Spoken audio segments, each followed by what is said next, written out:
Hi everyone, good to see you on my channel today. Today I will tell you a wonderful story. It is full of love and kindness. I hope you enjoy it and I wish you an enjoyable viewing experience. Thank you. Well, what do you find in this pauper? Desperately raised his hands Barry, the director of the jewelry store. Tell me, what can he give you? Love, Veronica replied. And I love him too. Mom, grumbled her father.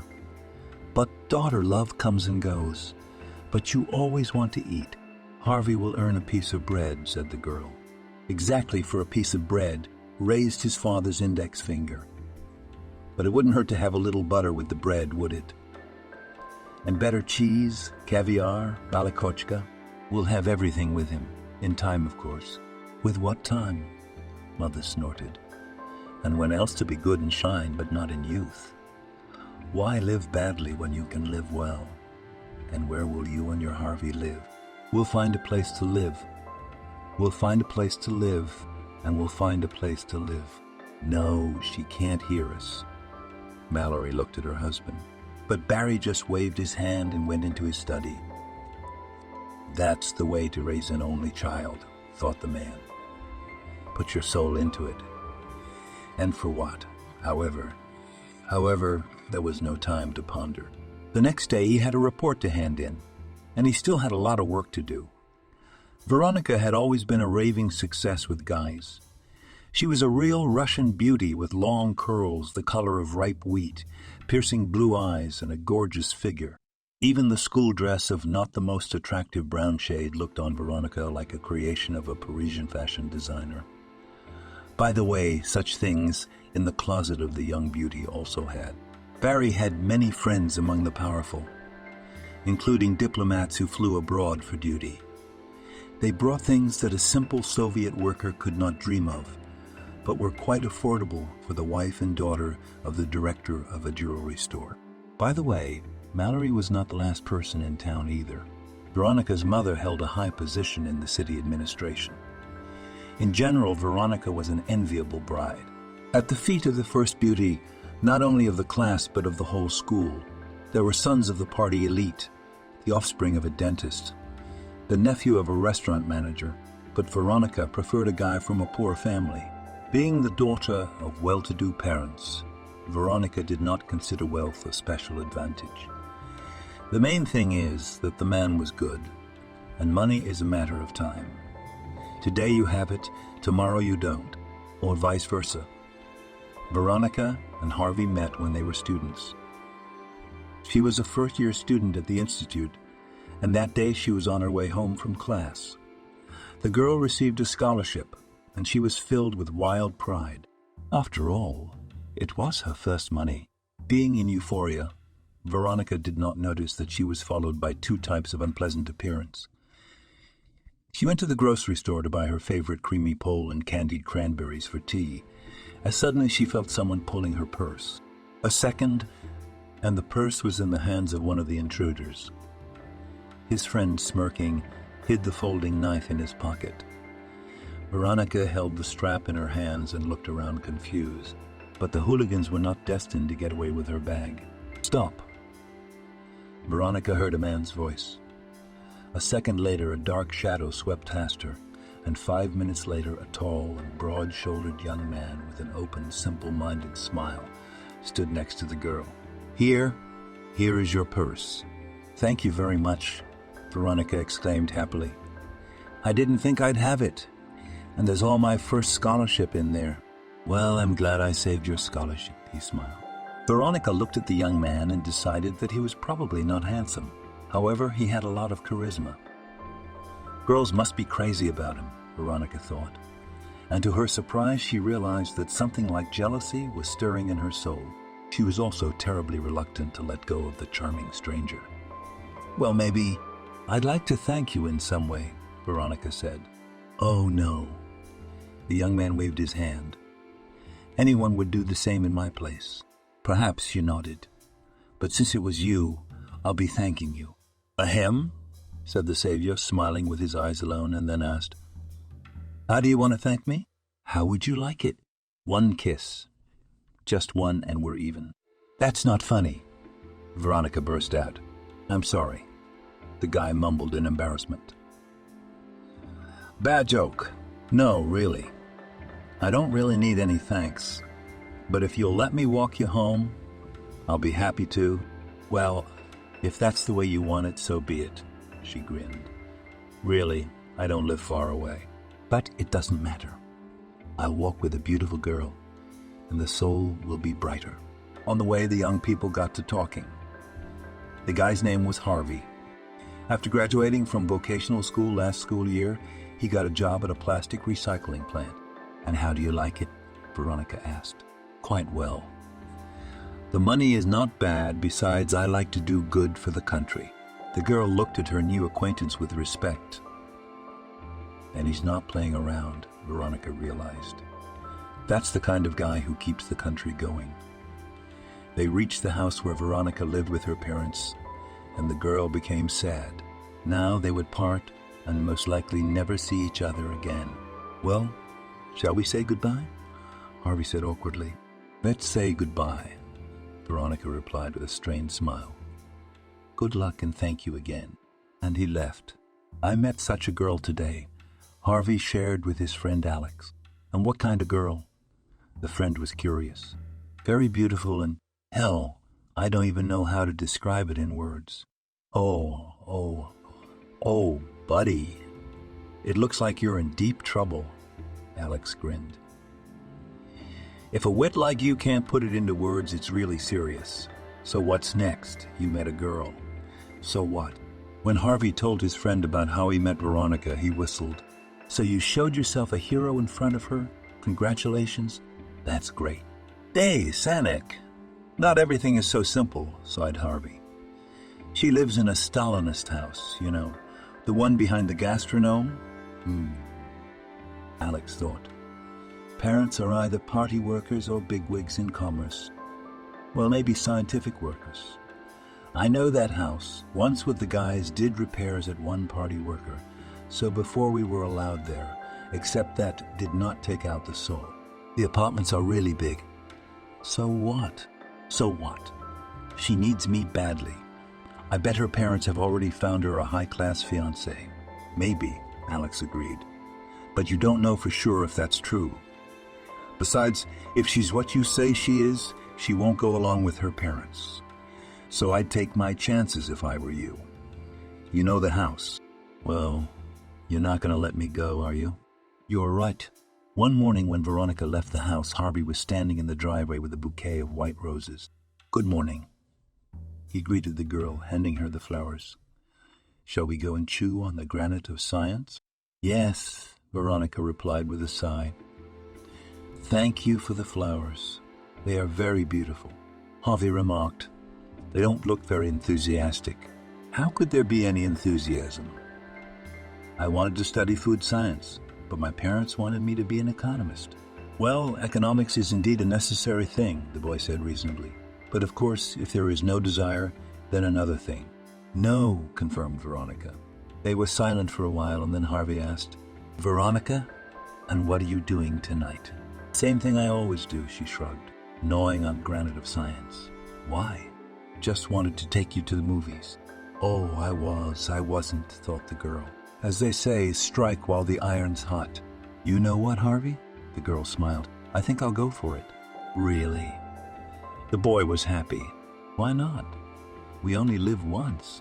They agreed that Harvey would wait for Veronica at the entrance at 7 o'clock in the evening. The trolley bus came and the girl said with a smile, Well, I'm off to study. I'll see you tonight. See you tonight? Already in the trolley bus, Veronica realized that with a bouquet is not very convenient to go to class. Well, never mind. Let everyone envy. Who gave you the gift early in the morning? Nancy asked. No reason, Veronica said evasively. An admirer, a classmate inquired. Well, let's just say, she smiled, maybe or admirer. Nancy kept up. Nancy, Veronica said in despair. Okay, I'll shut up. Veronica. Mommy? She mumbled, opening her notebook. The young people arrived at the movie theater 20 minutes before the show. How about a brownie? Harvey suggested it. With lemonade. Veronica smiled. Of course. Of course. She chose the basket cake, but the gentleman preferred the custard one. Then they went to the soda machine. What kind do you want? Harvey asked, and the girl suddenly giggled. Did I say something funny? The boy was embarrassed. Well, in fact, we both say it, smiling, Veronica replied. Why are we all on you and you? Why, can we go you? Personally, I would be very pleased. Me too, Harvey said, pleased. I'm a simple guy, and I've never been fond of any kind of officialism. I suppose it's different among people of your circle, though. Our circle.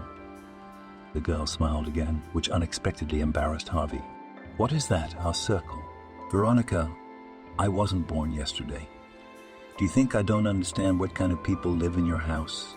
Local elite. I come from a simple working-class family. There are 5 children in our family, and you must be the only child. How did you know that? It's simple, the boy grinned. Your parents sent you to study economics, and that's what you do with an only child. Well, I know one family, as you put it, our circle, which has 3 children, and for each of them parents outlined a certain program of life. Anyway, what are you talking about? Are you trying to hurt my feelings? I think that a person is free to choose with whom to communicate. I'm sorry, Harvey said penitently, and then the bell rang, informing the audience about the beginning of the session. Returning from work, Mallory decided that Veronica was studying.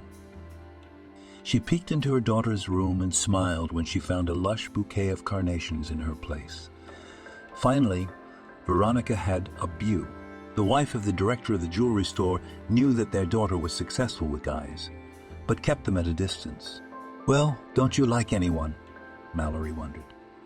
By the way, Nanny is crazy about you. I strongly suggest you pay attention. I don't know him. He's a cheap dude. Well, you're not to be trifled with. Shook her head, parent. It just seems to me that couples should be created by the call of the heart. Divorce the girl. And if I do not like someone, then be he even 2 cars, and daddy even 3 times a diplomat. Well, that's how I was born. Veronica guessed that between her parents had never been ardent feelings, and probably both had someone for the soul. The girl was far from judging her parents, but she didn't want to. Jackety Veronica wanted love. And it didn't matter who she could love, whether it was the son of a nomenclaturatic or a janitor. That evening, Veronica came home late, happy beyond belief. Love? Mallory smiled understandingly. It seems to be the same, she smiled back, making her mother look incredibly beautiful. And who is he? The best man in the world, exclaimed Veronica and went to bed. The girl guessed that her parents would hardly approve of Harvey, so she gave an evasive answer. There will be day, there will be food, she thought. After the movie, the young people began to see each other every day. Even if Harvey was tired after a shift, and Veronica had to prepare for a test or a seminar, they at least 15 minutes, but cut out for a date. They loved to walk outside the city, breathing in the tart autumn air, flavored with the aroma of mushrooms. One day, on one of these forest walks, they were caught in a heavy downpour. Damn it, Harvey exclaimed, covering his beloved with his Bologna jacket. The young people had gone quite far from the city, and the chances of avoiding a cold were surely going to 0. Harvey pressed the girl against the birch and covered her with himself. Looking somewhere to the side, Veronica could not believe her eyes. Harvey, look over there, she exclaimed. What is it? He asked and turned around. About 10 meters away from them was a hut. Probably a woodsman's cabin, Harvey suggested. Look at that. I think there's smoke coming from the chimney. When Veronica looked closer, she saw smoke too. What are we waiting for? Smiled the girl. And they ran to the hut. The room was warm. The charcoal in the stove was still burning. We should dry our clothes, Harvey remarked. We should, agreed the girl. But take them off, he said. You'll get sick. Maybe there's something dry in here. Take it off already, I'll turn my back. Veronica hesitantly began to undress, and Harvey looked for something to cover herself with. Finally, he found an old but clean and warm plaid blanket. Veronica, we're alive. I found the blanket, Harvey boasted, but when he looked up, he was silent. Veronica was standing right next to him, staring at him without blinking. Without realizing it, he embraced her and whispered, "How beautiful you are." "Harvey," the girl said in a squeezed voice. "Don't." Harvey stretched his hand to the back of the chair where the blanket hung. "Here, take it." And then they threw themselves into each other's arms. The lovers did not know how much time passed before the rain stopped. "Nobody came," Veronica remarked. "The forester must have been waiting out the rain," the lover suggested. "Perhaps he was nearby since he hadn't even closed the cabin.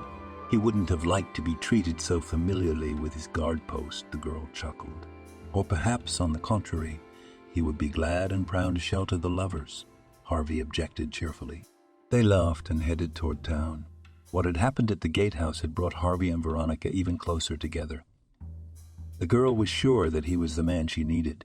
Veronica was still worried about how her parents would feel about their relationship. "I have to convince them at all costs that Harvey is my man," she thought. "I don't need anyone else." God. Well, who invented these conventions of right circle, wrong circle? It's like the Middle Ages, isn't it? What about the propaganda of equality among Soviet people? Such discrimination outraged to the depths of the soul. But Veronica realized that against the system is not defeated. Still, the girl hoped that her parents would realize how wonderful Harvey is. One day, when Veronica returned from a date with Harvey, Barry and Mallory were standing in the hallway, waiting for her. From the faces of her parents, she realized that she was expecting an unpleasant conversation, and most likely it would be about her and Harvey. True, it's not quite clear how they could know, but the earth is full of rumors. There's bound to be some do-gooders out there. "Mom, Dad?" "Hi," Veronica smiled. "What's wrong?" "Something's wrong," Barry said through gritted teeth. "Since when is my daughter hugging and making out with some laborer in public?" "Well, maybe it's for the best." Now Veronica would tell them she loved Harvey, and maybe her parents would offer to take him out to lunch or dinner. "Ever since I've loved him," she said with dignity, and went to her room. "And he me too." Parents followed her. "What kind of love is that?" Barry asked skeptically. "Growing up?" Almost Veronica shrugged. "I'm about to turn 18. Please tell me." Mallory splashed her hands. It would be great if everyone would somehow miraculously get smarter on their 18th birthday. "Do you think I'm stupid?" she blurted out. "Well, in worldly terms, you still have to get smarter and smarter," said the mother. "I wonder what that means in your mind." Veronica grinned unhappily. She would never have said anything about calculation or anything else, for she realized that she was too young and inexperienced to judge adults. But that did not mean that Veronica intended to swallow everything. "Don't be sarcastic," Mallory said tiredly. "You still have a lot to understand." "Who's going to understand me?" "I've met a man close to my heart. He's smart, serious, thorough, and I'm never bored with him. God, I love him." "If you love him, you love him," Barry said in an unexpectedly peaceful tone. "But why the showy kisses? You're the daughter of powerful people, so behave yourself. The rules of decorum have never been abolished." Apparently, on that note, the parents considered their lecture exhaustive because they moved on to another topic and left their daughter's room. No, joint lunches and dinners are out of the question, Veronica sadly summarized. It remained only to hope that water sharpens the stone. Every day, Veronica was convinced that her hopes were in vain. Everyone was against the relationship between a girl from a wealthy family and a simple factory worker. No one thought to give themselves the labor to understand what attracts Veronica in this simple, reliable, and kind guy. Another repeatedly said that it is Veronica is now so much in love, and that's why she is in the clouds. "And if you allow such a stupid thing as a joint life with this Harvey, then you and your rose-colored glasses and fall off," Mallory exhorted her. "I'm not wearing rose-colored glasses," her daughter objected. "I just love and am loved." "Oh, come on," the woman snorted. "I wonder what you'll be singing in 10 years. "What will be in 10 years? Veronica asked, puzzled. "And by that time, daughter, you'll be thinking differently." Jectica from the head will piss off, and you will appear healthy pragmatism. And all that love stuff will be irrelevant. You're wrong. You're very wrong. The girl wanted to say something else, but realized that it was useless. Such conversations were repeated from day to day, and had already become something of a ritual. Veronica had stopped paying attention, although, of course, it was terribly unpleasant. Her friends didn't understand this love either. All of them, as one, wondered how the daughter of the director of a jewelry store and an employee of the administration could find such a man, and even more so, start dating him. "I can't believe it," Nancy once said. "You have half the institute at your feet, and you chose this proletarian." "Yes, I chose that proletarian," smiled Veronica. "And he chose me, of which I am very proud. He should be proud. He is proud. We're both proud to have each other." "Well, he probably doesn't have much to talk about," Selena said. "Why not?" Veronica smiled again. "Harvey is very intelligent and well-read." But the classmates just looked at each other meaningfully. "I can't do it without him." Veronica tried to explain to them that she loved him above all else. "And I never will." "I think you're exaggerating," said Nancy. "Not at all. I don't care what a man's financial situation is, as long as he's a good man. And Harvey is very good. Who can argue with that?" Selena snorted. "But there's only one way to be nice." "And what is that case?" Veronica asked. "If the cute attaché—" "Oh, come on," she waved it off. "You'll fall in love, and you'll understand everything." The boys kept up with girls. "Veronica, what are you doing tonight?" Our sophomore Carlo, the son of the plant manager. "Tonight I'm going on a date with my boyfriend," cut Veronica off. "If that's all you've got, let me pass." Oh, we're so unapproachable. As to make out in public with all sorts of villains, so we are in the front row. And when you, as a man, want to invite you to a restaurant, so we break. "Did you say everything?" Veronica asked. "Maybe you can still let me pass?" There were lewd and offensive hints about Harvey's special male abilities, but the girl did not care. She just loved him.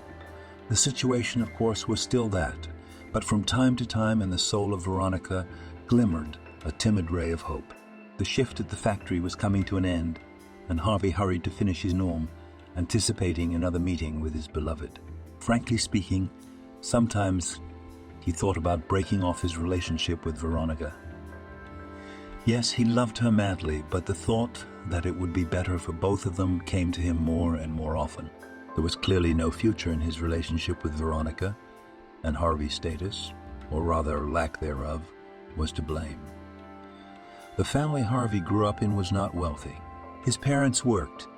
The family did not starve, but such earthly goods as a car, a cottage, upholstered furniture, or a wall were for them something from the realm of fantasy.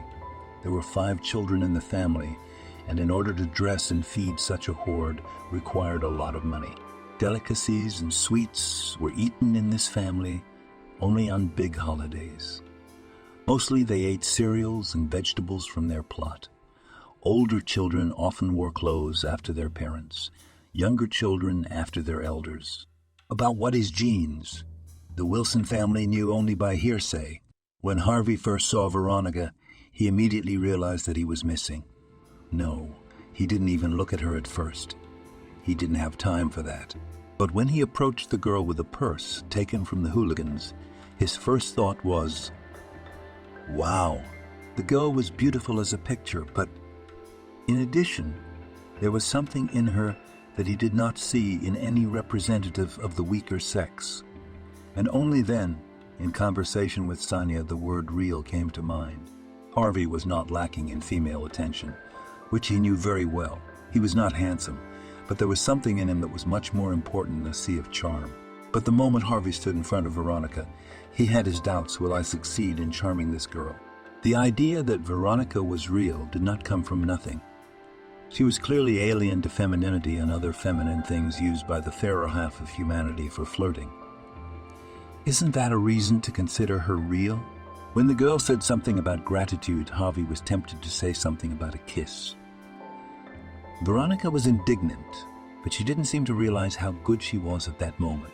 Harvey had always known that women who faced anger were the most beautiful. And yes, real. He also didn't want to part with this beauty. So it was God's will to see her off. It was just a pity that Veronica lived so close.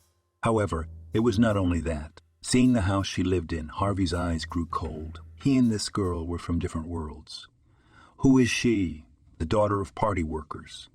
The daughter of party workers. The director of some store or restaurant. Oh, does it matter? They are not a couple. Most likely the fate of this blue-eyed nymph with stunning wheat curls is predetermined almost from the time she was a baby, and therefore it was only to say goodbye and move on.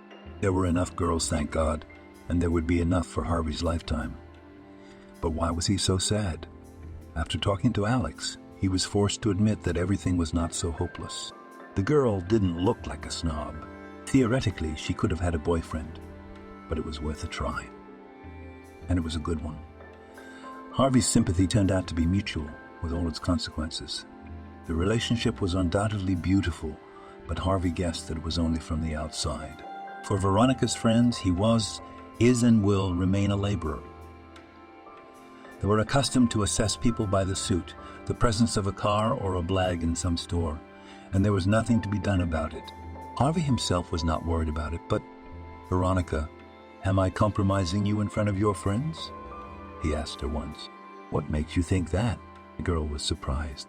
Well, I'm not blind and was not born yesterday, he replied. Those looks of theirs.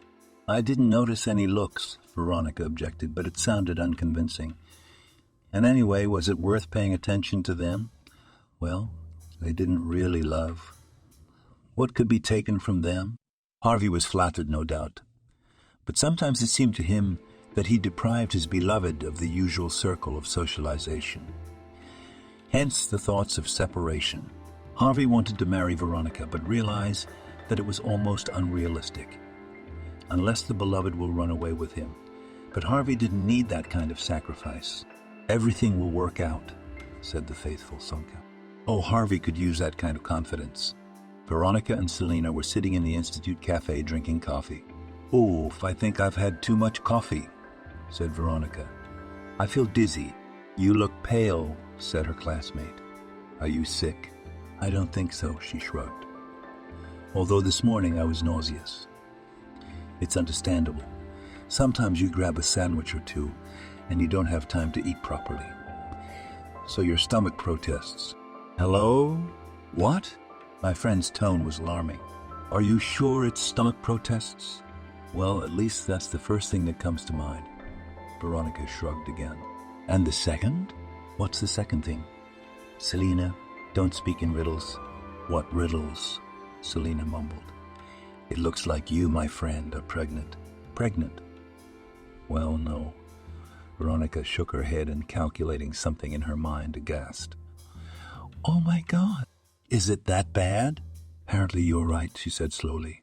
Veronica walked slowly out of the women's clinic and indulged in not at all happy thoughts. What can I say? Pregnancy was not in her plans. Veronica was only in her first year, and it would be very awkward to take a leave of absence at the very beginning of her study.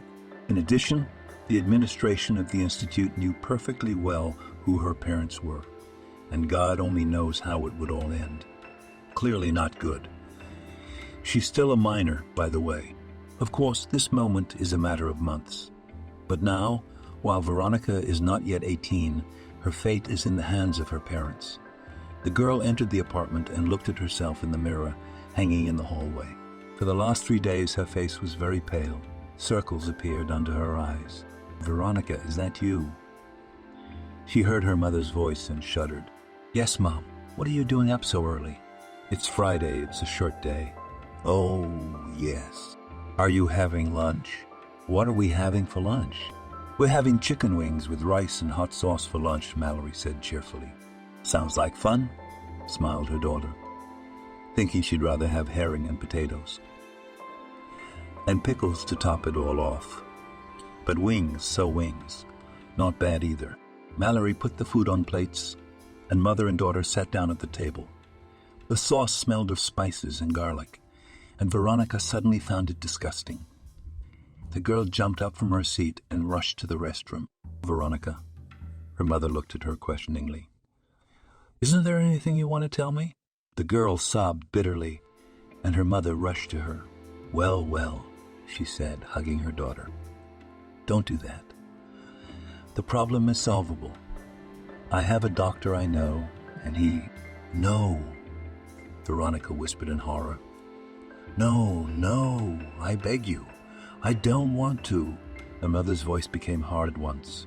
"What do you propose?" she asked. "Do you want to marry that starving man? Well, go ahead, good riddance. But how long will you last?" "For the rest of my life," Veronica sniffed. "I just love him." "Huh?" Mallory said with bitter irony. "Where will your love go when you can't even buy bread? What makes you think that's going to happen? Harvey's got a job and he'll be able to feed his family." "Oh, really?" snorted his mother. "Especially if he makes you 5 kids like his daddy." Yeah, don't look at me like that. My father and I are on top of this. Jesus date love, but why have kids? And then there's school. What's wrong with my studies? I'll take a sabbatical. However, everything is simple. Sighed Mallory. "My little bunny, don't you want to live for yourself?" "Well, you haven't even seen life." "I still have my whole life ahead of me," sobbed the girl. "At this rate, it may end before it begins." "I don't believe that. When 2 people love each other, together they will overcome everything." "Oh, God!" exclaimed the mother. "Who put such wisdom into your head? Was it not your Romeo?" "No," Veronica said. "Harvey had nothing to do with it. It's a personal conviction." "A conviction," Mallory grinned bitterly. "Well, here's the deal. I don't want to and won't pressure you in any way, but I suggest you think about it. Think hard, without emotion or sentiment. I'm sure you'll make the right decision. Don't even doubt it," thought the daughter, and rising from the table, went to her room. "Harvey, my beloved, my only one," she thought, looking at the picture of her lover. "I will never betray you." Hearing the telephone ringing, the girl rushed into the hallway. It was Harvey calling. Mallory sat in the kitchen and looked thoughtfully out the window. The situation was getting out of control. The woman could hear her daughter pacing back and forth. The door slammed, making Mallory flinch. No, something needs to be done, and it needs to be done, and it needs to be done now. She went to the window, and when she saw her husband's car, she breathed a sigh of relief. "Why are you so glum?" Barry asked, noticing the look on his wife's face. "There's no reason to be cheerful," she sighed. "Yeah," summed up the director of the jewelry store, and then waved his hands. "It seems that talking is useless. Well, let's go to extreme measures." Mallory looked at her husband with fear, and he laughed merrily. "Don't be afraid, there's no crime. We are respectable people, aren't we?" And meanwhile, there was also a difficult conversation between the lovers. "Aren't you glad?" Veronica asked in a low voice. When she informed Harvey that she was expecting a child, his face had petrified. And not to say that he wasn't happy, but something told him that he would be in a lot of trouble. But how to tell Veronica? Despite Veronica's quite mature reasoning, she, in fact, remained a child. More precisely, a teenage girl who has not yet lost her youthful maximalism. And Jacktism is not a grown woman's thing. "Can you believe my mom said I had to get rid of the baby?" "Our baby," Harvey sighed. "Well, what did you want?" the boy mentally said to himself. "It's to be expected. He's a good one." Let's face it, he broke the girl's life. Veronica does not want to get rid of the baby, and he was uncomfortable at the thought of it. But it's clear that the girl's parents will stop at nothing. "Harvey, honey," Veronica sobbed, taking his hand in hers. "I'm begging you. Let's get out of here. They won't let us be together." Harvey grinned bitterly. "Where to?" "Anywhere," said the girl eagerly. "Wherever the eye can see." Harvey thought for a moment. It was a real madness, but it seems there was no other way out. The boy honestly asked himself if he wanted to be with Veronica. Yes, he decided. Only with her I can be happy, and happiness must be fought for. We both want it, and that makes it easier. All right, said Harvey. I'll think of something. The girl laughed with relief, and Harvey suddenly didn't care.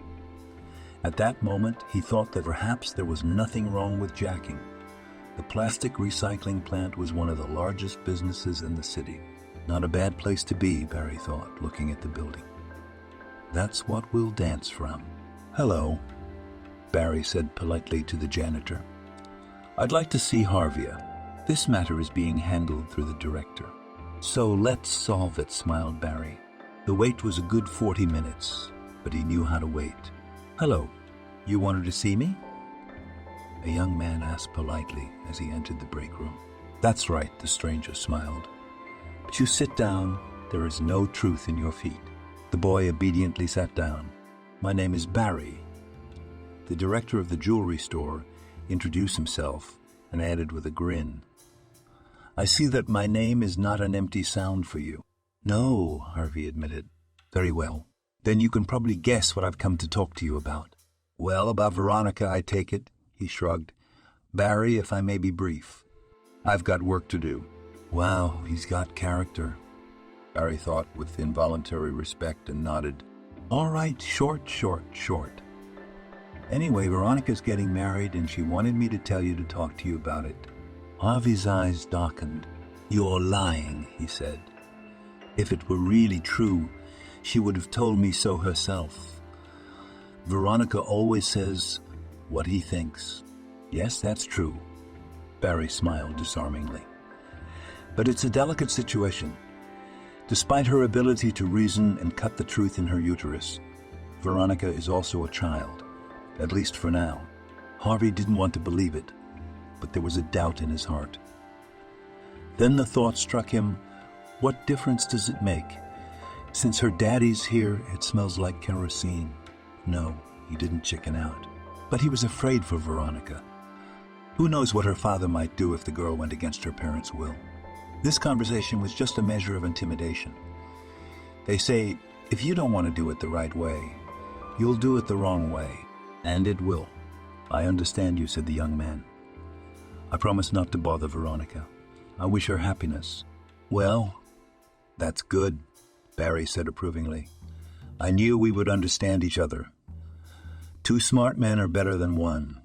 Well, just to be on the safe side, tell her you've fallen in love with someone else. Okay, I will. And then, in a different, less peaceful tone, Barry said, if you don't keep your promise, you're on your own. And if you say that I came here, then... He said. The director of the jewelry store did not finish, but Harvey himself understood everything perfectly well. Nothing good was in store for him. Veronica couldn't reach Harvey. When she called the factory, they told her that Wilson couldn't leave. Well, that happens. But an hour later, Veronica called again and was told the same thing. Okay, I'll call home, the girl decided. Maybe there's an emergency at work. Time dragged terribly slowly, and Veronica was exhausted. Quiet, she ordered herself. You mustn't worry now. Looking once more at her watch, she estimated that Harvey was already home. Hello, hard worker, she said fondly. And to her horror, she heard, Veronica, don't call me again. I've fallen in love with someone else. What? She was amazed. But yesterday, everything was fine. And then Veronica faltered. Yesterday, Harvey was acting strange. He was restrained, never once hugged, never kissed, and when Veronica offered to leave together, took it indifferently. One of 2 things. Either Harvey really loved another, or, having learned about her pregnancy, banal chicken shit. However, there was a third option, and then he took her and left her. Yeah, I hear you, Veronica said. Be happy. After talking to the guy, she fell on the bed and roared. Veronica heard her parents come, but she did not want to talk to anyone. Headed away from the soul, the girl called her mother. "Did something happen to you?" Mallory asked. "Yes," Veronica nodded with a sigh. "Mom, you know how you said you had a doctor who could help you with your problem?" "Yes," nodded her mother cautiously. Well, can you get in touch with him?" "Yes, of course." Veronica didn't live. She existed. She ate, drank, went to the institute. But she didn't feel alive. Along with the unborn child, a part of herself was dead. One day, when Veronica was walking from class, she got cold. Dreams of a cup of hot tea reached a critical mass, and the girl went to a nice cafe not far from the bus stop. Veronica took a seat in the very corner next to the radiator. For tea, she decided to order a fish and rice pie, which turned out to be quite tasty. The girl instantly got rid of the pie and, warming her hands on a large cup of tea, thought about a second one. After a couple of minutes, this issue was resolved positively, and Veronica went to the distribution. As she was walking back, she saw Alex, Harvey's friend. He was shoveling borscht and seemed to be enjoying himself incomparably. Probably cold too, Veronica thought. "Alex, hello." She greeted the guy with a smile. He nodded. "Are you busy?" Veronica asked. "It is for traders," said Alex. "What?" The girl was stunned. "So I'm a traitor too?" Now Alex was already astonished. Though, on the other hand, what did he expect from a girl from, let's say, high society? For such people, it's a piece of cake to step over a person. And even if it most likely happened under the pressure of parents, it doesn't change anything. "Sash, maybe I don't understand something," Veronica said pathetically. "So explain." Alex looked at her, and just as he was about to open his mouth to say something witty, the thought came into his head that maybe it wasn't so simple. Veronica's eyes were too confused. "What's there to explain?" Alex shrugged. "When Harvey heard about your impending marriage, he decided to stay out of the way. He drank for 2 days and almost got kicked out of his job, but he got off scot-free." When she heard about what? She rounded her eyes. "My marriage. I don't know where Harvey got that idea from, but I'm not married, and I wasn't going to be. I might have married him, but that's just the way it turned out. I have other information." "What information?" Alex was curious, beginning to realize that someone had deliberately separated the lovers. "The information that he fell in love with someone else," Veronica explained. "And by the way, Harvey told me so himself. He didn't fall in love with anyone." The boy shook his head. "I'll tell you something else. He still can't get over you." "But who told him that nonsense?" "I think you can guess," Alex sighed. Yes, she guessed. It was definitely her parents' doing. "Sash, he's not resting today, is he?" "No, he's on till 8 o'clock today." Veronica looked at the big clock hanging in the hall. It was 5 o'clock. Veronica had been to Harvey's house a couple of times and had decided to wait for him there. She was never going back to her house. "Well, let's hope he listens to you," Alex said. "Good luck." "Thank you." Lucky Harvey, he thought. She's beautiful, and she's real. Shameless. Sarah shook her hands.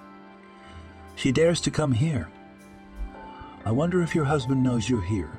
"Sarah, listen to me, please," Veronica begged. "It's not what you think." "How is it?" The woman's chin was up. "May I explain?" "You have exactly 3 minutes," Sarah agreed graciously. "Okay," Veronica nodded. "My explanation won't take a minute. We were both victims of an affair. Harvey was told I was married, and Harvey was forced to say he was in love with someone else." "Fuck you." Harvey's mother put her hand over her mouth. "I didn't know anything." "Well then, of course. I'm sorry, daughter. We're simple people." "You're apologizing for that?" Veronica was surprised. "Sarah, can I wait here for Harvey?" "Yeah, sure. Come on in. Would you like some tea? I baked some pies. Potatoes. Although I guess people like you don't eat that." "I'd love to try your pies," smiled the girl. Pies were very tasty. The hostess poured tea for Veronica added jams, and tried to please her in every possible way. "Do you really love Harvey?" "More than life," she smiled. There was so much tenderness in her eyes that Sarah did not doubt the girl's words. The woman felt proud of her son. If Harvey is loved by such a girl, it means that he really has something to love. "But he's not rich," the woman said. "I don't see anything wrong with that." Veronica shrugged her shoulders.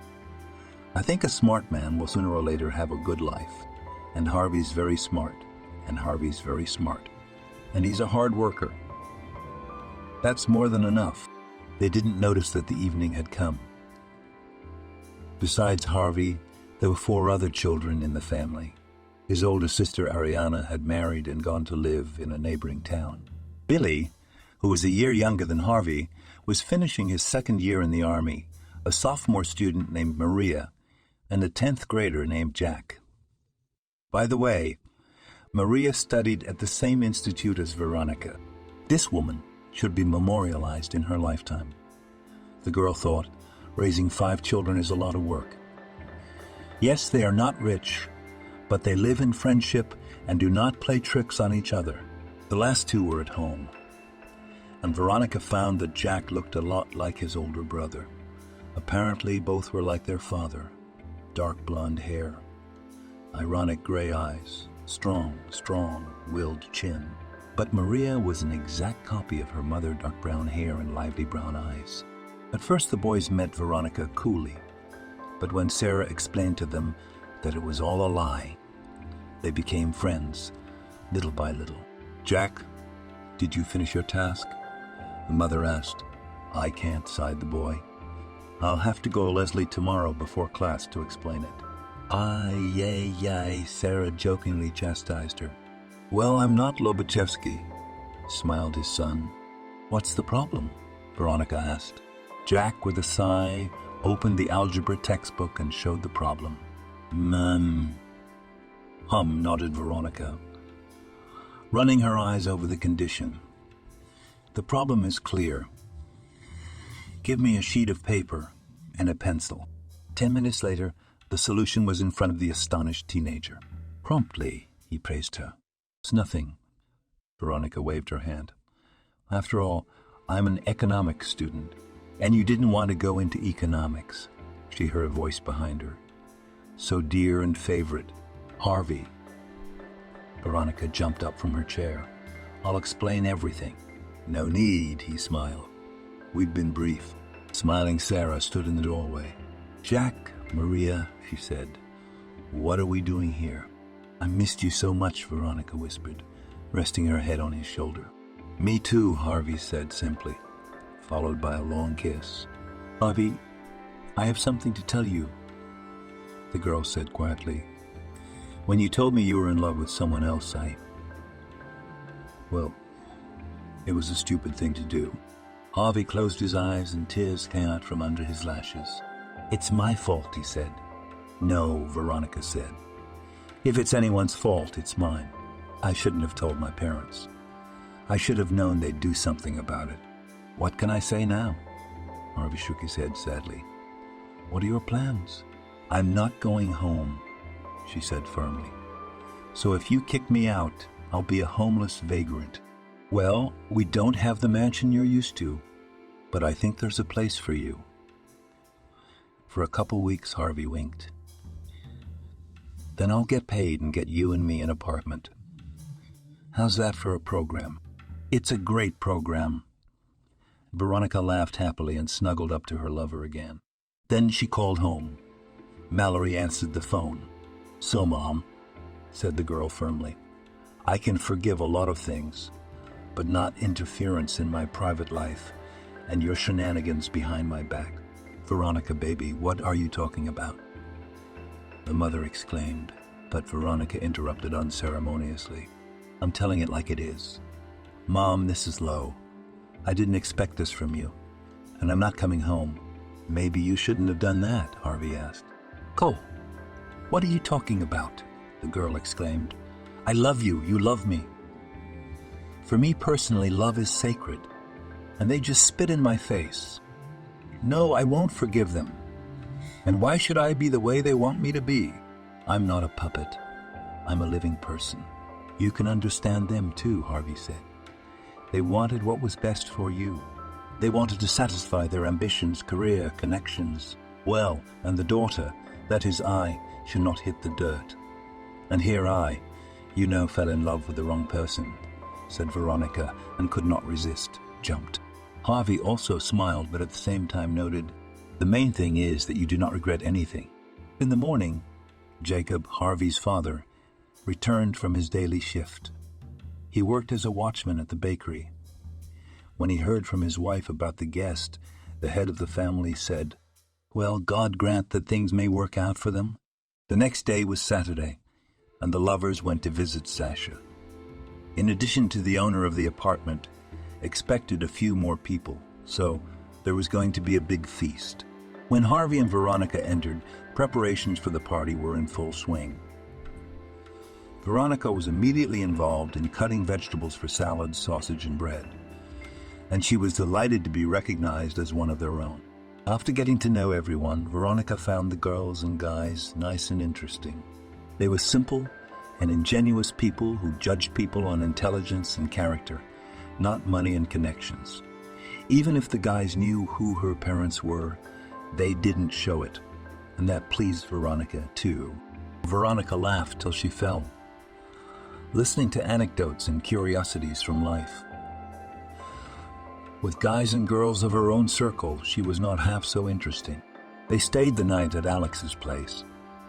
Amazingly, the 10 of them had no problem sleeping in 2 not too spacious beds. In the morning, after coffee, they drove home. "How do you like my friends?" Harvey asked with a smile, not doubting the answer. Veronica smiled with a thumbs up. And 2 weeks later, the same group of them, along with Jack and Maria, were celebrating a housewarming party. Harvey had found a small but clean and cozy apartment where he and Victoria promptly moved in. One evening on New Year's Eve, the young people were watching TV, and Harvey said, "Veronica, don't you think the situation's getting unhealthy?" "What do you mean?" "About you and your parents."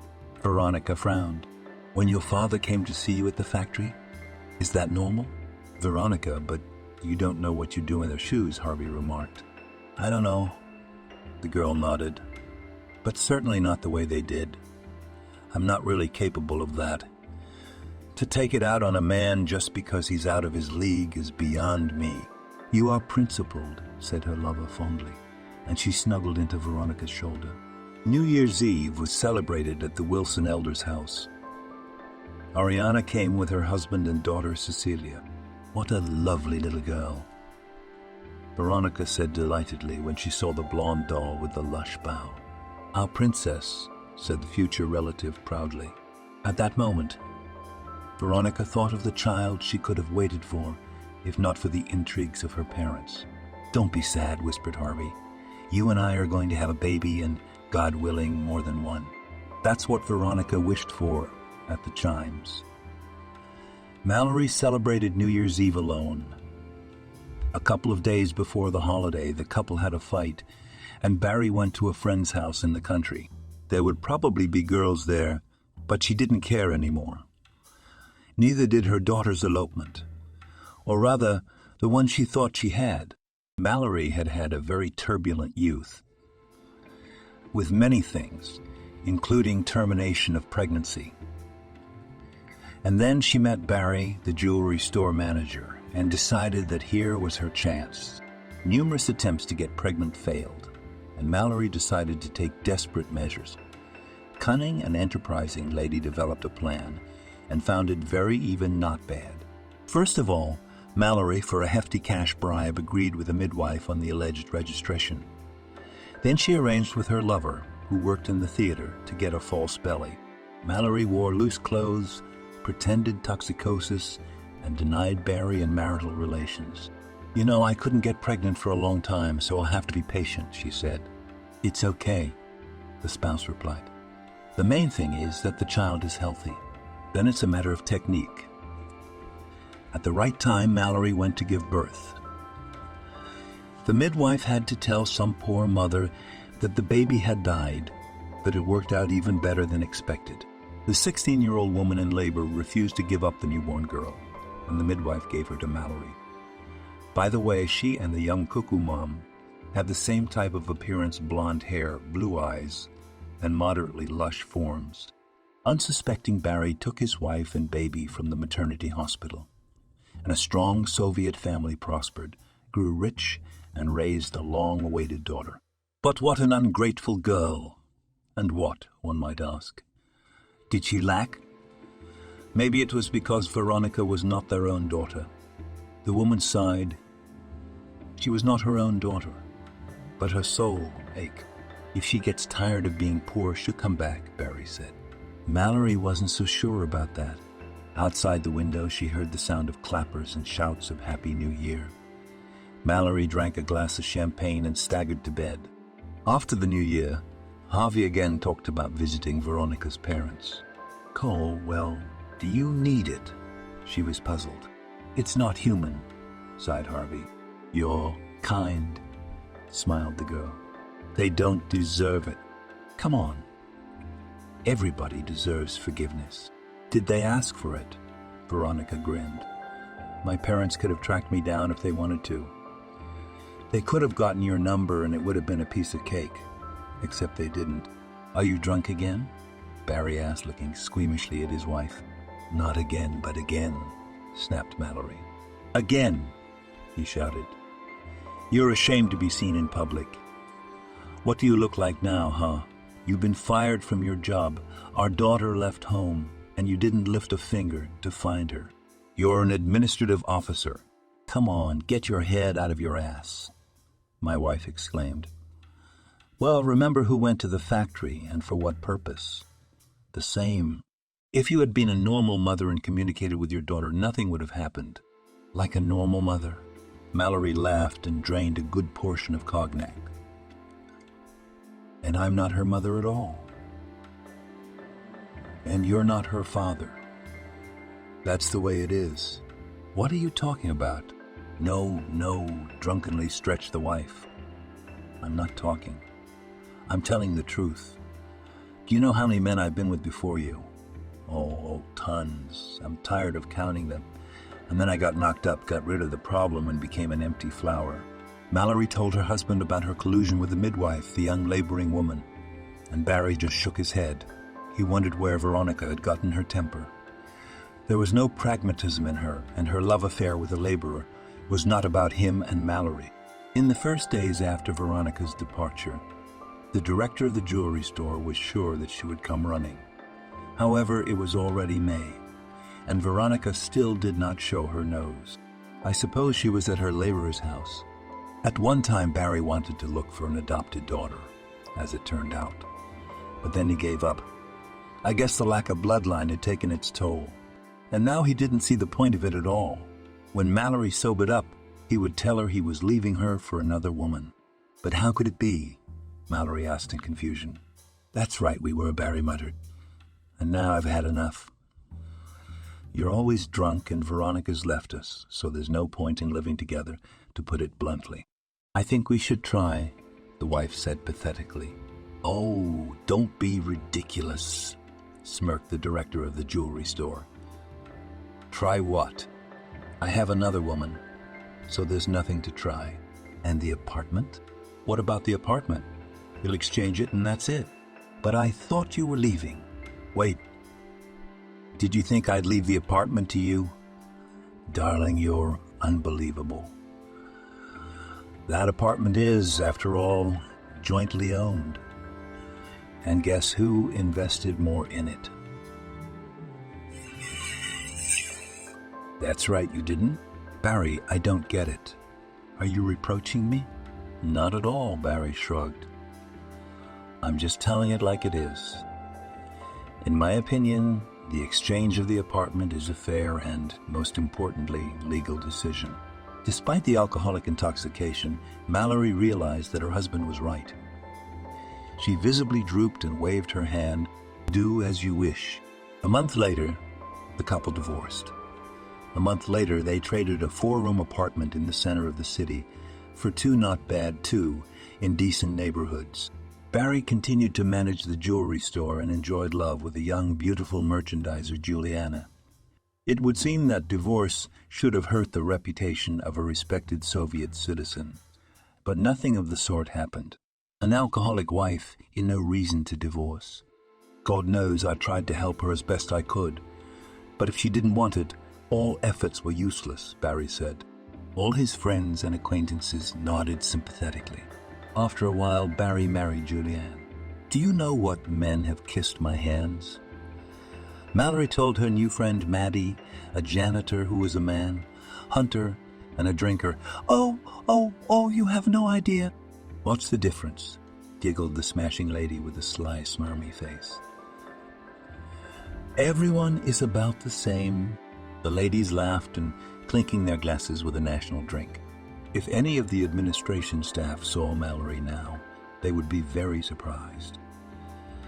From her once spectacular and attractive appearance remained only a memory. The woman had lost a great deal of weight. Her skin had taken on an unhealthy grayish tint and had become flabby. Mallory looked terribly unkempt, and the apartment was just like her mistress: dust, sticky dirt, stale air, sour smells in the kitchen. She had sold off all her expensive clothes for coats, jewelry, and fell into drunkenness. Mallory hardly remembered her ex-husband and daughter, and only during meetings with alcoholic friends she wailed, smearing drunken tears. There was a family, and there wasn't. Veronica's coming of age was planned to be celebrated in a big way. Of course, all family and friends were invited. Veronica was the only one who wasn't invited. You should talk to your parents, daughter, said Sarah. After all, it's a bloodline. Well, it can't go on forever. I'm sure they're worried too. No matter what happens between siblings, they're not going to stop being siblings. They're not going to stop being siblings, especially in a case like this. 18 years isn't every year. Invite them. What if they say no? And if they say no, you'll know you did everything you could. Veronica had never heard the words of the mother of the man she loved, and she made up her mind. You're right, the girl said. Perhaps it is time to explain ourselves. Well, what am I saying? The wise woman rejoiced. How do you think my parents will go to contact? For the 10th time, asked Veronica, beloved. After all, so much time have not seen each other. So what is not a reason to establish a relationship? Harvey philosophically noted. And separation often makes you reconsider the relationship. And why didn't you go to college? Exclaimed the girl. You're so smart. And I like what I do, he said with a smile. Strange, muttered Veronica. They should be at home. Maybe they went to visit, Harvey suggested. Maybe they did. Let's go outside and see if we can catch any of the neighbors. The young men went outside and sat down on a bench. They sat on the bench for about 40 minutes, but they didn't meet anyone. Not even grandmothers, Veronica said with annoyance. No wonder in this heat. When it gets milder, everyone will come out. The girl made a disgruntled face and sighed. And what? Are we going to sit here and wait for it to get softer? You don't like the idea, Harvey said. I'm not going to lie, I'm not, nodded Veronica. And then out of the entrance came Grandma Catherine, a sweet and kind-hearted old woman, always ready to help, pity, and listen. When she saw Veronica, she was obviously pleased. Veronica, girl, how is the internship in the capital? The girl made a bewildered face, but realizing that apparently her parents explained her absence, put a smile on her face. It was fine. Well, and now how to ask where they are, thought Veronica. Well, come on. We'll figure it out as we go along. How are your parents? What kind of news is that? The girl was silent in confusion, and Grandma Catherine continued, Your father hasn't married the shop assistant yet? Oh my God. Well, in general, mumbled Veronica unintelligibly. But you do not be embarrassed. Affectionately asked Grandma, touching her shoulder. The church welcomes divorces, but when a woman drinks, it's the worst. Yes. Divorces? A woman drinking? What the hell is going on? I mean, what's not to understand? Apparently, the parents divorced and split up the apartment. According to a kind neighbor, the reason for the divorce was that Mom started drinking. She never abused alcohol, by the way. So the parents divorced because the father had this commodity girl, and Mom started drinking. Well, one could speculate indefinitely. Veronica was more interested in where her parents were now, but she couldn't ask her neighbor, and it was unlikely that she knew. "Yes," the girl mumbled. "True, Mom is not drinking now." "Well and good, girl," with a kind smile nodded Grandma Catherine. "God willing, everything will work out," nodded Veronica in response. "And this is your young man?" "Yes," she smiled. "Good. Oh, good, hold on to him." "I know he is," Veronica said, and her eyes lit up as they usually did when she talked about Harvey. "Yeah?" Veronica shook her head as the young people left the courtyard. Global changes. Harvey remained delicately silent. What could he say? Though, on second thought, it's all to be expected. She continued with a sigh. "When I turned 13, I began to realize that each of my parents had their own life. And did they have a life together? I doubt it." There was silence for a moment, and Harvey remarked, "Well, their divorce is not a reason to give up communication with parents." "You're right," Veronica replied reluctantly. "But since tomorrow is Saturday, we can only find them on Monday." "I don't get it." "Well, how stupid you are." The girl laughed merrily. "Well, we don't know where they live, do we? So we can only find them at work." "Oh, indeed." They walked along holding hands and chatting merrily. Looking at this beautiful and happy couple, people smiled. It seemed that a piece of their happiness was passed on to everyone. Well, their happiness was enough for everyone. On Monday, Harvey left for his shift, so he couldn't accompany Veronica to her parents' service. Administration told her she was fired for drunkenness. Well, predictable. Although, if Baba Ekaterina hadn't said anything, Veronica would most likely have fainted. Thanking the secretary, she left the room and headed toward the trolley bus stop. On the way to the jewelry store, Veronica thought, that's how it turns out. Once a person disappears from sight, then you learn so many new things. The only pity is that this new is not always happy. Veronica had a feeling that a visit to her father's work would be more effective, but the girl had no idea how much.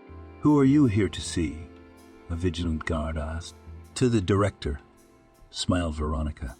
"Come in, a little thinking," replied the employee. She went to the door labeled Barry's store director and froze in indecision. Veronica hadn't seen her parents in 6 months. It wasn't that people grew tired of each other, but reunions after such a long separation were usually difficult. She knocked timidly on the door, and when she heard come in, she pulled the handle firmly. "Veronica?" Barry marveled. "Yes, it's me," said the girl, smiling awkwardly. "Hello." "Hello, hello," said the father. "What are you doing here?" The father's question, to put it mildly, discouraged Veronica. As, however, in his behavior, it seems clear that came to surrender. However, Barry behaved as if an old acquaintance had come to him. It didn't escape Veronica that on her father's desk was a photo of a beautiful curly-haired brunette with big brown eyes and long curved eyelashes. "Do you like it?" Barry asked, catching her eye. "This is my new wife. She's giving me a baby boy in February." "How's that?" smiled Veronica. "So I'll have a little brother or sister." "No, Veronica," sighed the director of the jewelry store. "This child is nothing to you." "What do you mean?" The girl frowned. "Oh, I see, you marry a woman with a child." "No, Julianne is having a child with me. But you're not my daughter." Veronica thought her father was implying that she was running away. He said Barry had a grudge against her, so Veronica wasn't his daughter. Well, that's just as well. Besides, she has her pride too. Humiliate herself. "No way. I heard you, Veronica, threw and headed for the door. A heartwarming father-daughter reunion did not happen. Answer me one question. Where's Mom?" "Mom." "Why do you need her? Is it a matter of duty?" Barry asked her in a hushed voice. Can you answer a simple question? Veronica got angry. My point is that Mallory is not your mom. And like I said, I'm not your dad. You probably thought I said that out of resentment, anger, and God knows what else. I didn't. Neither Mallory nor I are your biological parents. Is that true? The girl said in amazement, though she was beginning to realize that it was true. It's true, Barry nodded. You adopted me? That's where it gets interesting, Barry said cryptically, and revealed to Veronica the secret of her birth. So, it's unlikely Mallory is eager to meet you, he concluded. To say that Veronica was astonished was to say nothing. Though, on the other hand, it could explain the discrepancy between her views on life and those of her parents, or rather those who had replaced them. Veronica wanted to say that it didn't matter. After all, it wasn't the parent who gave birth, but the one who raised her. But noticing the look in Barry's eyes, she faltered. By the look of the store manager, it was clear that he needed these words, no more than a fish needs an umbrella. So she just silently left the office. Veronica walked briskly to the bus stop, digesting the conversation with him. Strangely enough, it did not agitate her at all, except that it left some unpleasant residue. Well, we'll get over it. In the meantime, Veronica wondered if it made sense to look for Mallory. It was likely that the conversation would be about the same. The girl's foster mother was no stranger to sentimentality. So was it worth the humiliation? The girl remembered how the Wilsons had tried to persuade her to restore relations with her parents and grinned to herself. They, simple, pure people, do not know that it happens like that. Sometimes Veronica asked herself whether she envied the relatives of her loved one and did not find an answer to this question. On the one hand, they had not lost faith in the best. But on the other hand, staying in rose-colored glasses, so painful to be disappointed. How did you go to your parents, my daughter? Sarah asked affectionately. And when Veronica finished her story, she said, well, it was God's will. At any rate, you did your best. That's right, she agreed, thinking that perhaps she was even relieved. All the dots over the I are settled. We can move on with our lives. Veronica invited Selena and Nancy to her birthday party. Who else is coming? Nancy asked. All our friends and family will be there. She smiled. Everyone? Selena asked. No. Veronica shook her head. Their bridges have been burned. Don't you regret it? Her classmates stared at her. I wish I could, but I can't, Veronica sighed. The attempt to reunite with her ancestors was a failure. The friends opened their mouths. Anyway, let's not talk about it. What's done is done, the girl continued, not paying attention to their faces, and smiled. And on your birthday, be sure to come. You won't regret it. Veronica woke up to the touch of something silky and fragrant. She opened her eyes and smiled. It was a rose in Harvey's hands. Happy birthday, my love, he said softly. Thank you, smiled the birthday girl. How are you feeling? Just fine, she nodded with a smile. Harvey had the day off, so he was happy to go to the market. The boy had been shopping for groceries since first grade, and his mother was always sure that he would bring what he needed and wouldn't withhold a penny of change. But Veronica, unfortunately, with this has not yet developed. Living up to 17 years, if she went shopping for groceries, it was only for salt, pasta, cereals, and her favorite goodies for tea. There was no need for large-scale trips to the market or shopping. Parents almost every day brought full bags of delicacies, as well as fruits, vegetables, and dairy products. Parents.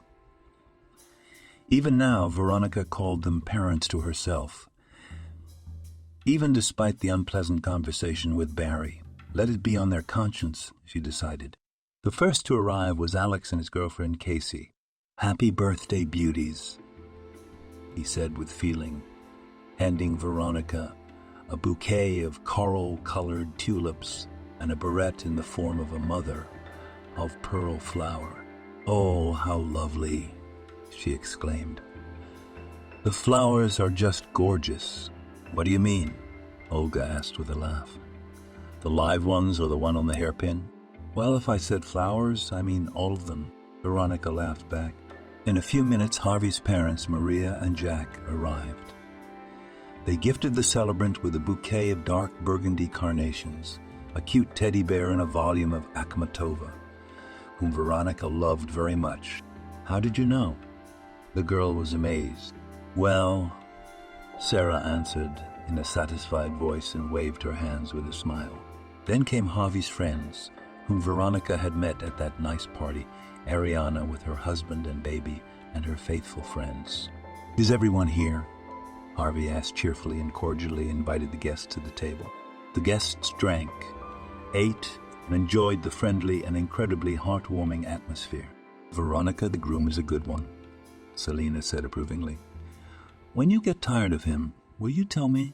"You won't," laughed Veronica. In the middle of the celebration, Harvey asked for a moment of attention. The guests, as if on cue, fell silent. They guessed that something important was about to happen. Harvey stood up, silent for a while, gathering his thoughts, and then said, "My friends, I can't speak nicely, so I'll be brief. Veronica, my love, marry me. Yes, I'm not rich, but I will love you more than life and will do everything that you and our children do not need anything." "Well said," praised Alex. "So much for I can't talk nice," said Nancy. And Veronica got up from the table and said, "Harvey, honey, I don't need any sweet talk. What matters to me is not what you say, but what you do. You make me happy, and for that I want to thank you so much, and I agree to marry you." The guests applauded, and Jack shouted, "Bitte!" The new bride and groom exchanged a long kiss, and Nancy whispered enthusiastically to Selena, "I want to do that too." "Me too," she nodded. "What are our years?" On Harvey's next day off, the lovers went to apply. In honor of this event, they drank a bottle of champagne in a cafe under the legendary Napoleon. The wedding was modest. But does it matter when two people love each other? After all, a wedding is for a couple of days, and there's a lifetime ahead of them. As Harvey and Veronica exchanged their vows of love and fidelity, chills ran down their spines. Their simple "I do" sounded so sincere and touching that tears came to the eyes of those in attendance. The first day of the wedding, as usual, was celebrated in the house of the groom. The second day we sat at the rented apartment of the newlyweds. After a hearty meal, the celebrants and guests went for a walk along the street. Passers-by congratulated the newlyweds, wished them eternal love, happiness, and many children. Veronica was over the moon with happiness, and only in the depths of her soul, at the very bottom, splashed regret that there were no relatives at her wedding. Her eyes and nose prickled suspiciously, but Veronica mentally reassured herself. "Just don't cry. That's the way it has to be. I have a wonderful husband and friends. My new in-laws are wonderful people. I'm happy." The family life of the young Wilsons began with good news. The factory management gave them an apartment. "Of course not the chalets you grew up in," smiled Harvey with his inimitable smile, "but all their own roof over their heads. God willing, I'll build you a house. Honey, the most important thing for me is to be with you and our children," smiled back his wife. "Why do I need a house if I don't have you in it? Where am I going to get away from you?" Harvey grinned, and the couple laughed merrily. If there was anything that marred the happiness of this nice couple, it was the absence of children. A year had passed, and the Almighty had not blessed Harvey and Veronica with children. "It's all because of that operation," sobbed the young woman. "What a fool I was." "Don't blame yourself," her husband said quietly. "If anyone is to blame, it's me. I chickened out, so you broke under the pressure. Let's hope that everything will get better." And a few months later, when the spouses Wilson breakfast, Veronica asked, "Cole, don't you think the sausage has a strange flavor?" No shrugged his shoulders. "Yesterday they brought it to the grocery store. It tastes good to me, but I feel sick," she complained. It seems that Veronica didn't have time to say what she felt. She clamped her hand over her mouth and barely made it to the restroom. "Feeling better?" Harvey asked sympathetically. I think so, Veronica shrugged. I must have eaten something wrong. But I probably won't go to the institute today, or it might not be a good thing. That's right, nodded Harvey. Lie down and rest. He went to work, and Veronica lay down on the bed and began to make some simple calculations in her mind. She had her own thoughts about this ailment. When Veronica had been late, she had thought it was from overwork. It was the end of the summer session.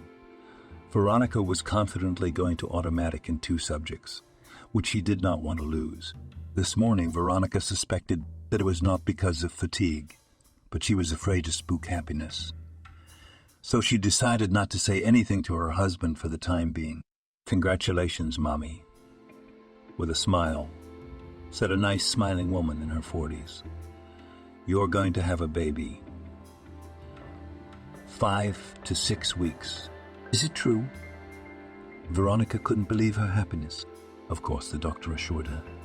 "So go home and make your husband happy." Yes, of course. Thank you." When Harvey found out he was finally going to be a father, he whirled his wife around the room. "Yay, yo-ho-ho-ho. I'm the luckiest man in the world," he said, and Veronica smiled happily. "Let go already," she laughed. "There's 2 of us after all." "I don't care if it's 3, Harvey exclaimed nonchalantly. "The burden is not too heavy."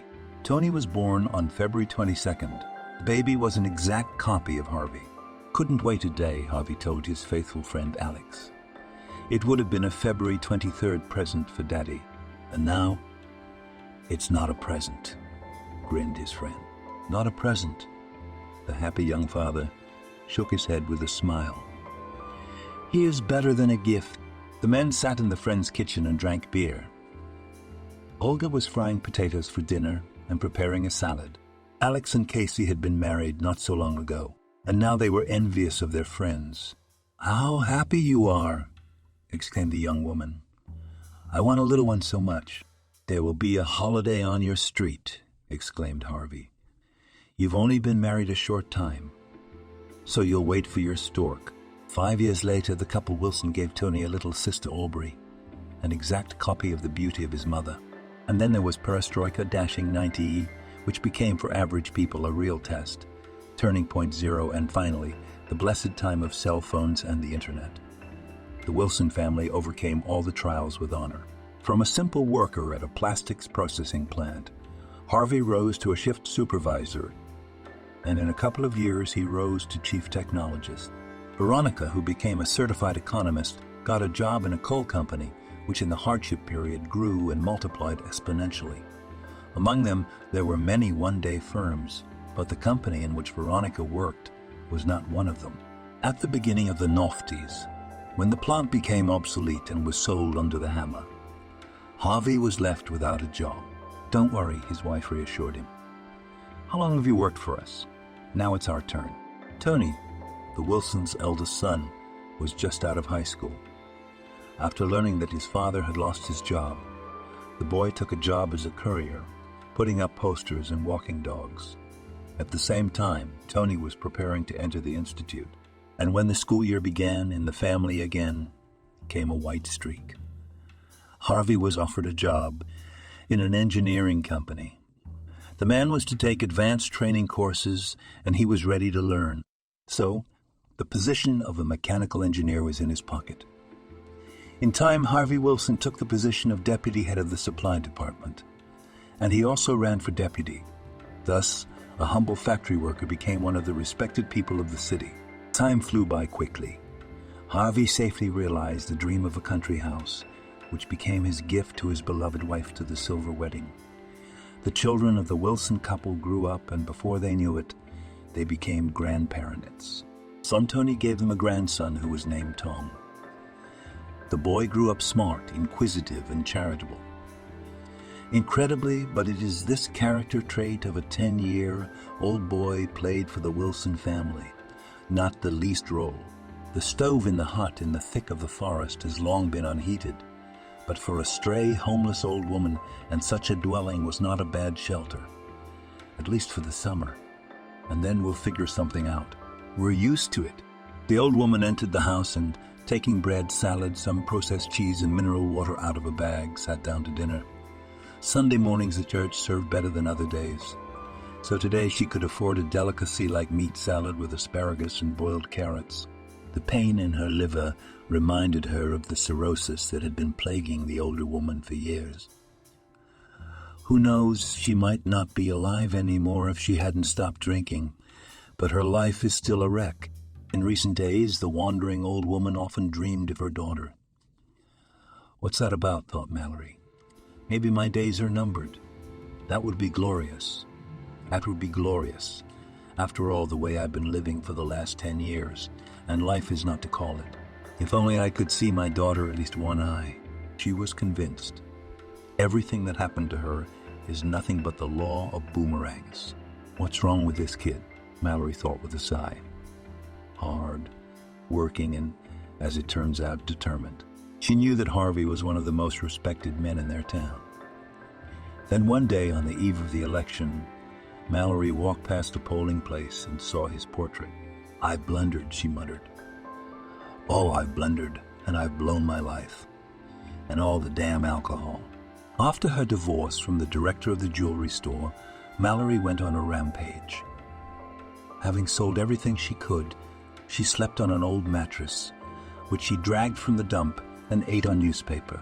The former administration employee was not hired, and she had nothing left but to ask to collect bottles and beg for alms. Mallory's present life has been day to day. The elderly vagrant could not remember how many years had passed since she had been homeless. 10, or was it more than that? It had all started with one of her evening forays to get any kind of hot drink at all costs. She met Maddie the janitor and asked for 100 and no better times.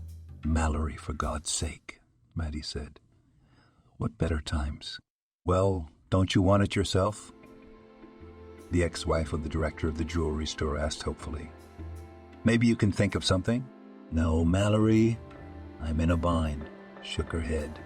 "I was laid up all day yesterday." "I see," she said disappointedly, and headed for the nearest supermarket, hoping to sneak a bottle of vodka. Change rattled in her pocket. The trick was simple and occasionally effective. She pocketed a flat bottle of white, then paid for some change like matches or salt and left the supermarket. Mallory went to the shelves where the alcohol was, quickly grabbed a bottle of vodka and, without hesitation, put it in her pocket. She went to the cash register, paid for the loaf, and, with a sigh of relief, headed for the exit. "What do you have in your pocket?" The security guard asked her wherever he came from. "Nothing." Mallory shook her head, making an attempt to bypass the guard. But she didn't. The guy grabbed her just above the elbow with one hand. The other hand went into the pocket of Mallory's jacket. "What do you think you're doing?" she exclaimed. "What do you think you're doing?" The guard parried, shaking the bottle in the thief's face. "We're paying double for the goods." "Why double?" "The cost of the goods plus a fine totaling 600 rubles, the guy replied nonchalantly. "Be thankful that they don't charge you the full fine, because there's nothing to charge you." A man in an inexpensive but tidy tracksuit approached them. "I just happened to hear the end of your conversation," he politely addressed the guard. "Please let this woman go. I'll pay you whatever you say." "Twice the amount," the guard specified. "Well, of course, and I'll buy a bottle." The man went out into the street and Mallory followed him. "Thank you very much," she said to the stranger, squinting at the bottle. "You're welcome," the man shrugged.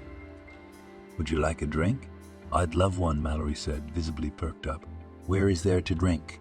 The savior looked around for a bench, ideally equipped with a table, but seeing nothing suitable, he looked questioningly at Mallory. Fearful that the party might be cancelled, she hastily suggested, "Why don't you come to my place? I don't live far away. And alone. A woman like that and alone." The man exclaimed. "I'm divorced," Mallory explained. "I see." They met on the road. The man's name was Edward.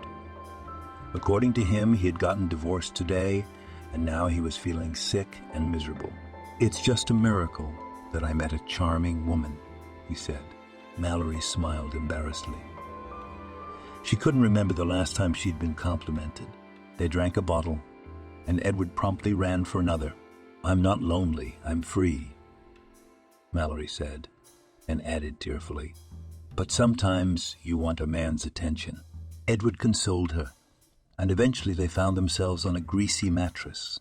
The new acquaintance visited almost every day. He brought drinks and snacks, but he hardly ever drank. I've already drunk my tankard of vodka, Edward said with a smile, as if apologizing. Mallory only shrugged, thinking that she would get more. And so the month passed. Mallory woke up with a terrible hangover. She was wildly thirsty, but she didn't want to get up at all. I think Edward's been stomping around, she thought. Edward, she called out. Besides Edward, a stout man in an elegant linen suit, unfamiliar to her, entered the room. Are you awake, sleeping beauty? He grinned. Boys, I need some water, Mallory asked. Edward went to the kitchen and returned with a large mug of water.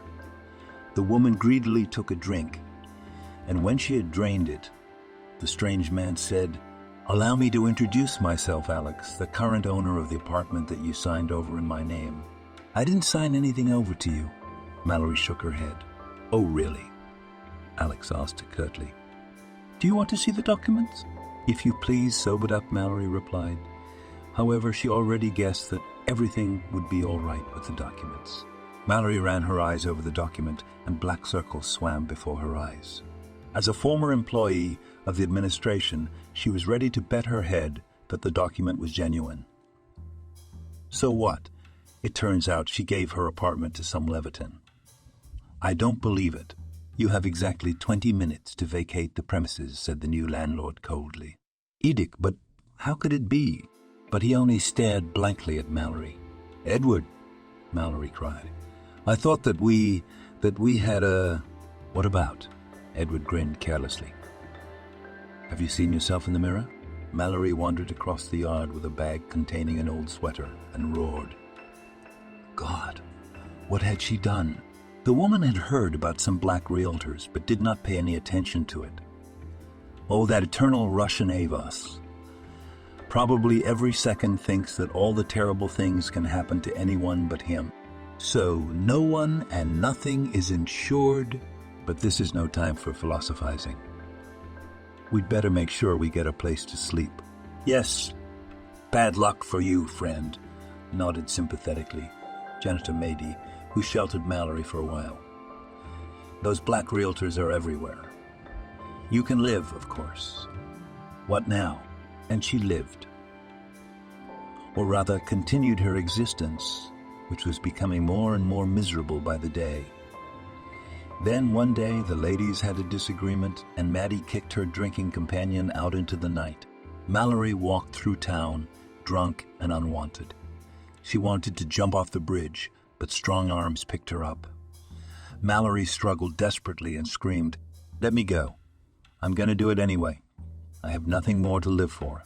Feeling exhausted, Mallory clung to the man, who turned out to be a priest. It doesn't work like that, he said affectionately. If God has left a man alive, it means that this man is needed on earth for something. The priest brought Mallory to the church, and she spent the night in one of the cells. In the morning, she had breakfast and said, I guess I'll go.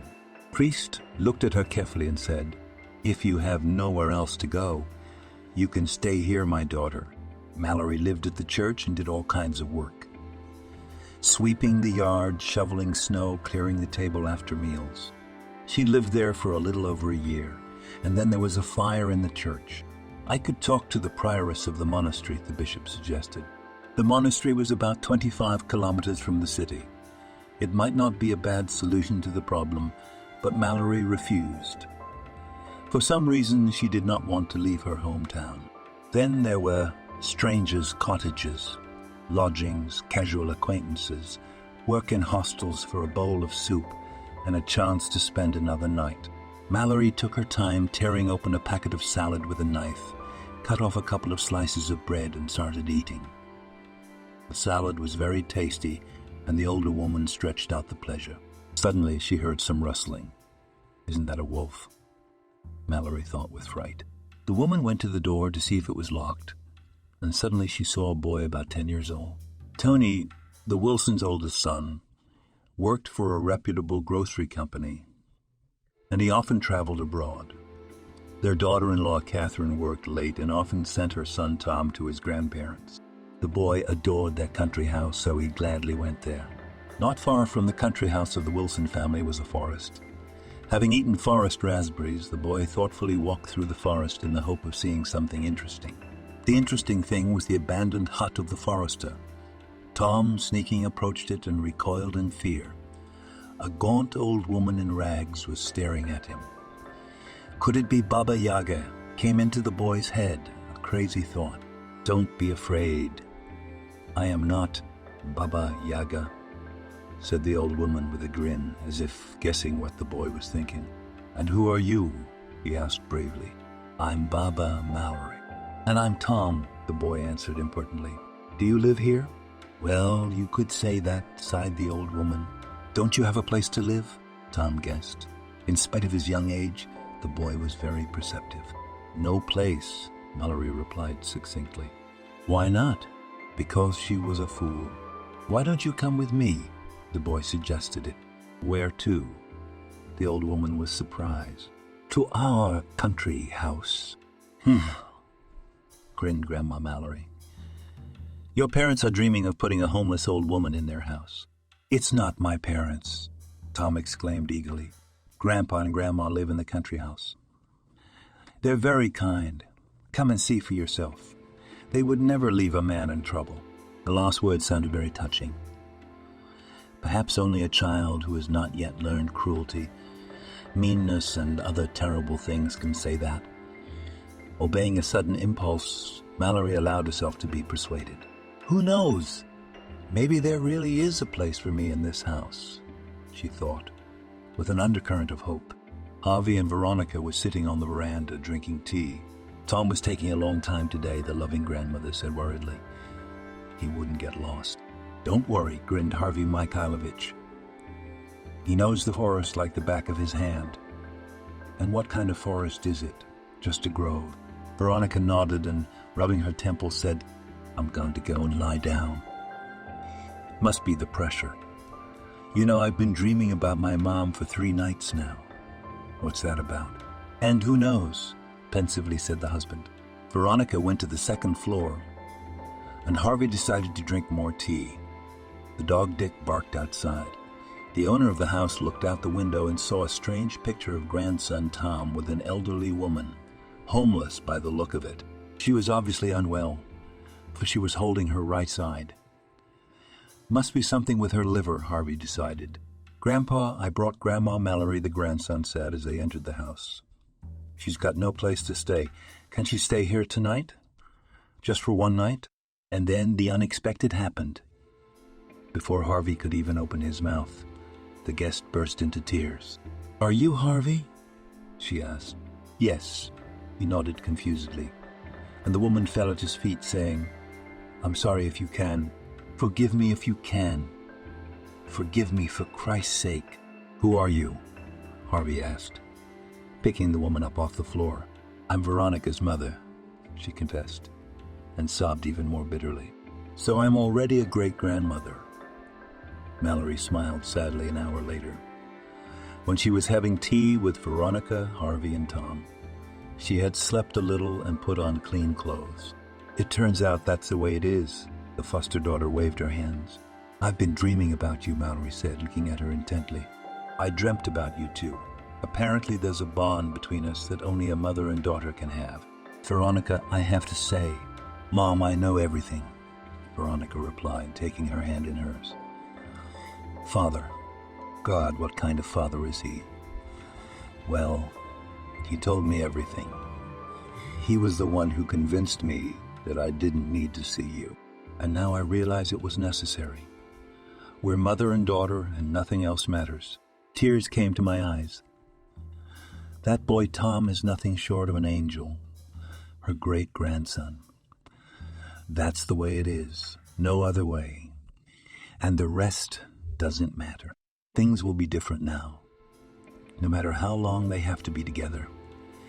At that moment, everyone present knew that they would become truly close to each other. Thank you for watching this video to the end. Subscribe to the channel. Like it, write comments if you like the story, and see you on the channel.